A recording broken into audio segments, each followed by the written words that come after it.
Olá, amigos! Tudo bem? Estamos aqui com mais um vídeo no canal Vinícius Nunes, Psicologia. O tema de hoje é um tema muito sensível, é um tema que, infelizmente, eu tenho que dizer que está na moda, né? Principalmente por causa dos inúmeros diagnósticos, dessa campanha, dessa questão até do cordão que as pessoas que têm o transtorno de espectro autista carregam, né, se, para se colocarem, né, para se posicionarem como pessoas que têm um aspecto neurodivergente. E dessa vez, sim, o tema vai ser sobre o transtorno do espectro autista, mas eu vou falar é, em relação à perspectiva da psicanálise, que é a minha abordagem, né, que mostra uma forma diferente de ver o sujeito, né, não ver apenas um sujeito que tem determinados sintomas, como dificuldades de estabelecer vínculos sociais, dificuldade, algumas questões de inteligência, é, alguns comportamentos estereotipados, alguns comportamentos repetitivos, algumas questões de isolamento social, questões de dessa dificuldade que eles têm de manter vínculos, de de se socializarem com pessoas, né? Esses aspectos que estão aí no DSM-5. Caso vocês queiram um vídeo que eu possa falar com a perspectiva da biomédica, vocês comentem aí, eu quero, aí eu trago um vídeo falando dos critérios, de toda a maneira como o DSM-5 e a psicologia na parte mais comportamental trata o autismo.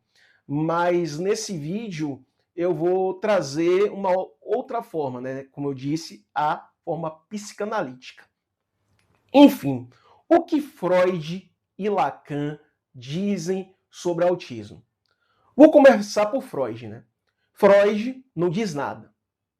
Por que ele não diz nada? Porque o autismo, hoje que chamamos de TEA, transtorno do espectro autista, foi, digamos assim, descoberto pelo uma das pessoas que começou a falar sobre o assunto foi o Thomas Asperger. Tanto é que, antigamente, o caso de transtorno do espectro autista suporte 1, a gente chamava de síndrome de Asperger. Ou transtorno de Asperger. Hoje em dia, não. É transtorno do espectro autista suporte 1.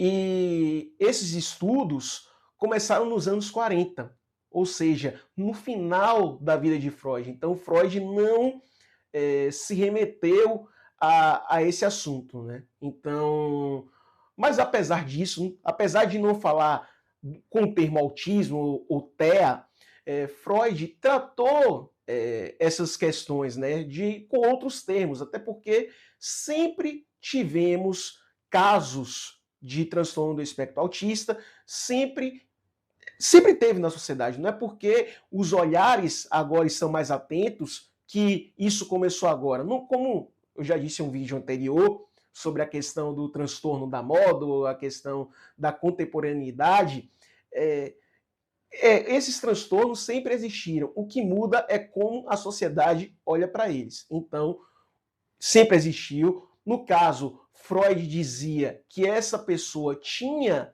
uma dificuldade de ter um investimento libidinal para com o outro. Ou seja, essa pessoa ainda estava presa no estágio de narcisismo primário.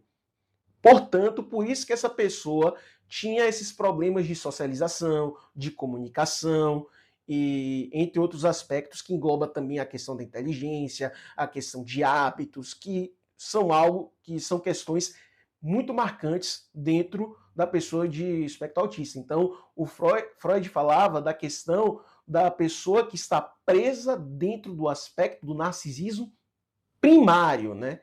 Então, essa era a forma que Freud falava, e é como as pessoas podem interpretar Freud nessa perspectiva, né? Então, assim, acho muito interessante a gente ver, e é como os psicanalistas modernos pegam o conhecimento de Freud, as atualizações, de você imaginar que a questão do espectro autista não é questão de, tipo, é um transtorno, é alguma normalidade, não. É uma forma diferente da pessoa se relacionar ao mundo. Essa pessoa tem um pouco mais ou de recusa, ou até de dificuldade de entender o outro, de ser mexido pelo outro. Até porque, dentro da perspectiva psicanalítica freudiana, nós só existimos através do outro. Até porque o outro que nos fornece a linguagem, o outro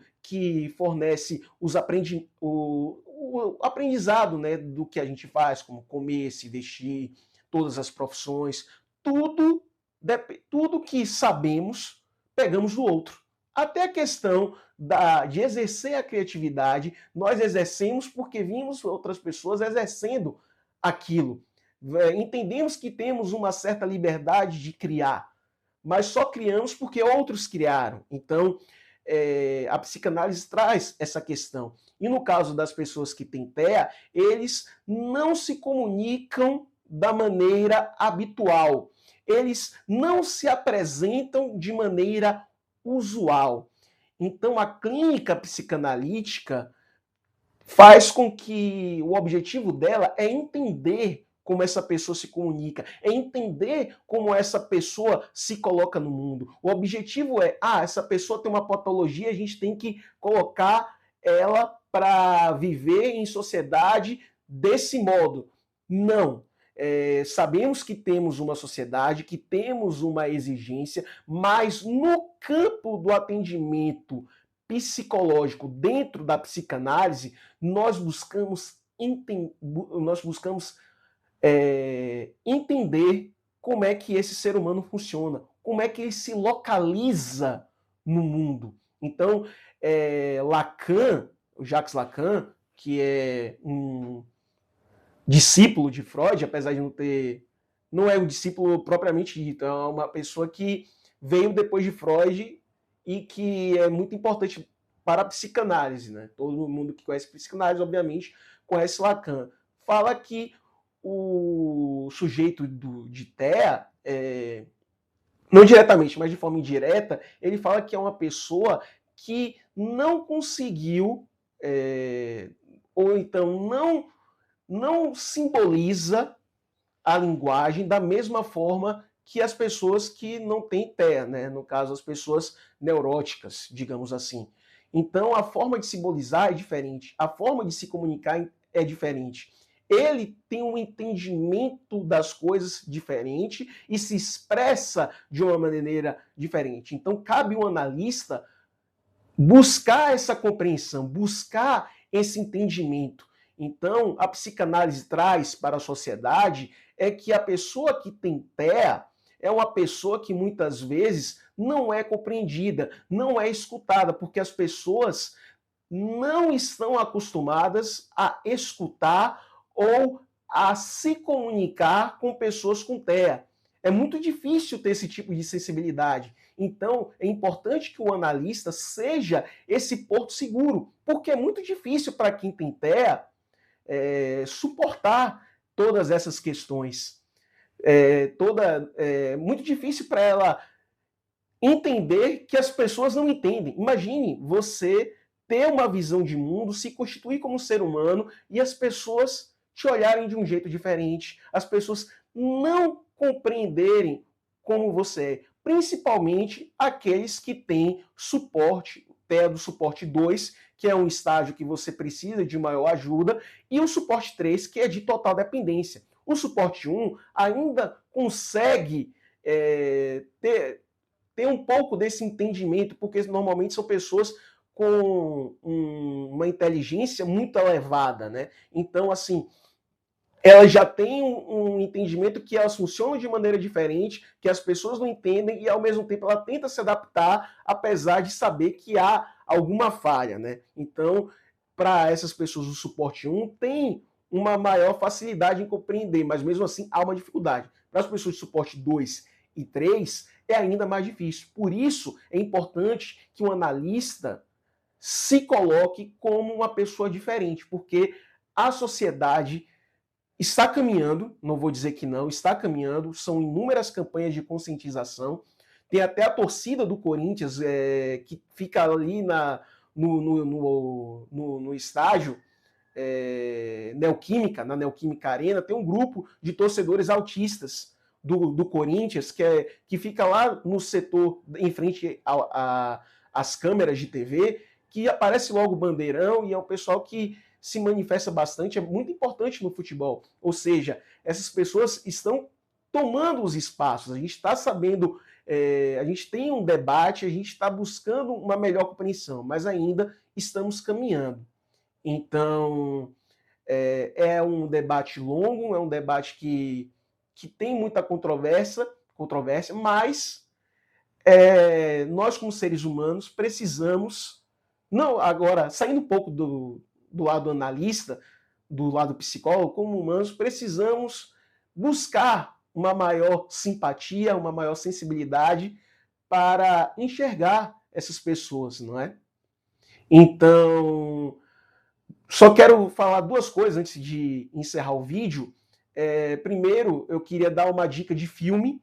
O filme que eu dou a dica é O Contador, cujo personagem do Ben Affleck é uma pessoa que tem TEA, de suporte 1, que tem dificuldade de socialização, mas é uma pessoa muito inteligente que resolve muitos problemas e que investiga até crimes. Então é muito interessante esse filme, O Contador, e nesse ano 2025 lançou O Contador 2, né? Então, que é uma continuação da história do O Contador 1. Então eu recomendo esses dois filmes, um que é de 2016 e está no HBO Max, e esse mais novo que provavelmente está para locação no Amazon Prime Video, tá certo?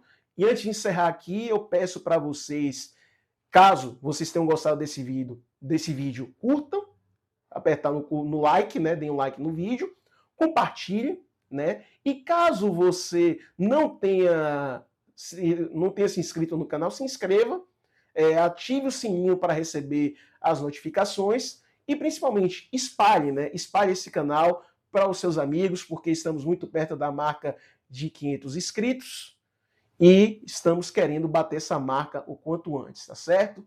Então, agradeço mais uma vez a vocês pela audiência e tchau!